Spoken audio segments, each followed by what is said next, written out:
आज हम देखेंगे बोन मेरो एस्पिरेशन या फिर बोन मेरो बायोप्सी। ये क्या होती है? ये एक ऐसी कंडीशन होती है या फिर एक ऐसा मेथड होता है जिसके थ्रू हम बोन मेरो में जो भी डिसीज़ है या फिर हमारे ब्लड में जो भी डिसीज़ या एनीमिया है उसका डिटेक्शन किया जाता है।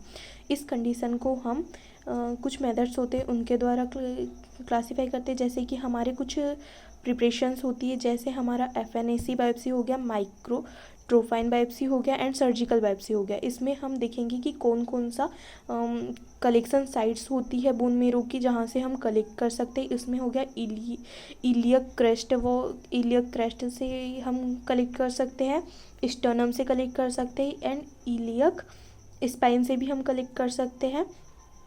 एंड हम जो छोटे बच्चे होते हैं 2 साल के, उनमें हम ये tibia, upper end of tibia से भी इसे कलेक्ट कर सकते हैं। अब हम देखेंगे इसमें कौन कौन सी डिसीज़ को डिटेक्ट किया जा सकता है। इसमें ल्यूकेमिया WBC कैंसर होता है, या फिर मल्टीपल माइलोमा, या फिर थ्रोम्बोसाइटोपिनिया, या फिर थ्रोम्बोसाइटिक स्नो, या फिर पिनोसाइटोपिनिया, या फिर इसे हम तीनों सेल्स जो भी हमारी होती है WBC, RBC, प्लेटलेट, इनका काउंट डिक्रीज हो जाने को हम पिनोसाइटोपिनिया बोलते हैं। और इसमें हम देखते हैं कि जो क्लिनिकल सिग्निफिकेंस है वो होता है, इसमें एनीमिया होता है। एनीमिया कौन कौन से टाइप के होते हैं? Aplastic anaemia, megaloblastic anaemia, sideroblastic anaemia and leukaemia and multiple myeloma, pancytopenia and thrombocytopenia. And जो हमारी डिसीज़ होती है रेटिकुलो एंडोथीलियम की डिसीज़, उसको भी हम बोन मेरो की हेल्प से एस्पिरेट करते हैं। अब हम देखेंगे कि इसमें FNAC की हेल्प से हम इसका कलेक्शन करते हैं। तो ये हम कैसे करते हैं कि सबसे पहले हम पेशेंट को इस तरीके से लिटाएंगे कि हमें उसकी जो टारगेटेड एरिया है जहाँ से हमें बोन मेरो को एस्पिरेट करना है या निकालना है, तो हम वो हमें क्लियरली एक्सपोज्ड हो जाए। फिर उसके बाद हम टारगेट एरिया को स्प्रेड या फिर हम उसमें पेल्पेबिलिटी चेक करेंगे। पेल्पेबिलिटी यानी हाथ से फिल करना। हम उसमें पेल्पेबिलिटी चेक करेंगे और उसके बाद हम स्प्रिट या फिर आयोडीन की हेल्प से उस एरिया को, टारगेट एरिया को प्रॉपर्ली क्लीन करेंगे।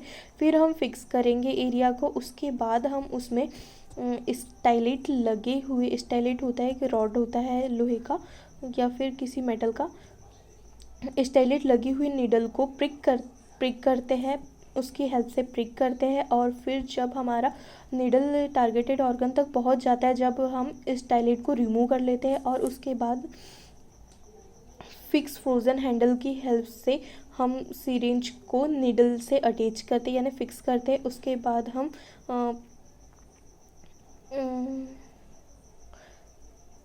पिस्टल की हेल्प से सैंपल को कलेक्ट करते हैं। सैंपल कलेक्ट करने के बाद 3 से 4 ग्लास स्लाइड स्मेयर प्रिपेयर करते हैं और उसके बाद इमीडिएटली सैंपल को फिक्स करते हैं। ये सारी प्रोसेस होती है हमारी लंबर पंक्चर एरिया में। और इसके बाद हम क्या करते हैं, प्रिपेयर करेंगे स्मेयर को। स्मेयर प्रिपेयर करने के लिए हम फर्स्टली लेंगे 2 ग्लास स्लाइड में हम डालेंगे 1 ड्रॉप ऑफ स्पेसिमेन ऐड करते हैं। उसमें हम जो अगर उसमें ब्लड प्रेजेंट है तो उसे इमीडिएटली रिमूव करेंगे। और फिर हम दूसरी स्लाइड में लेंगे स्पेसिमेन को प्लेस कर देंगे और उसके ऊपर हम दूसरी स्लाइड को प्लेस करेंगे और उसे प्रेस करेंगे थोड़ा सा। उसके बाद हम उसे रूम टेम्परेचर में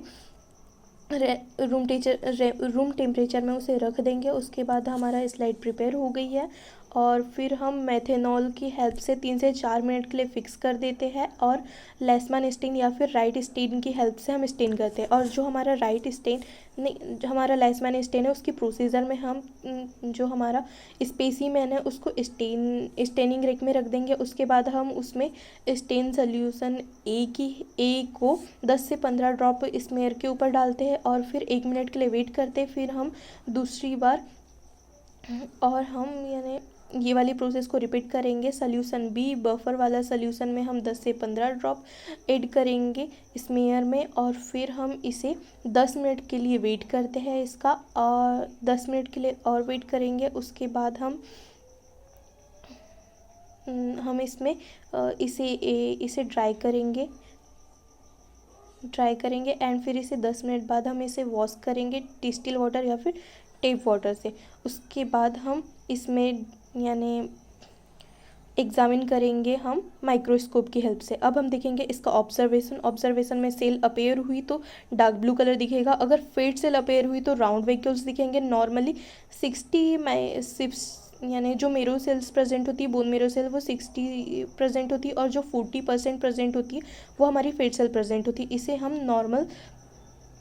नॉर्मोसेल्यूलर फ्रेगमेंट कहते हैं। और अगर हमारी फेट सेल कम हो गई और मेरो सेल ज़्यादा हो गई तो इसे बोलते हैं हम हाइपर सेल्यूलर फ्रेगमेंट। और अगर हमारा मेरो सेल ज़्यादा हो गई, नहीं, फेट सेल ज़्यादा हो गई और मेरो सेल कम हो गई तो हम इसे बोलते हैं हाइपोसेल्यूलर फ्रेगमेंट। एंड इसमें हमें इरिथ्रोब्लास्ट, नॉर्मोब्लास्ट एंड मेगलोब्लास्ट भी देखने को मिलता है।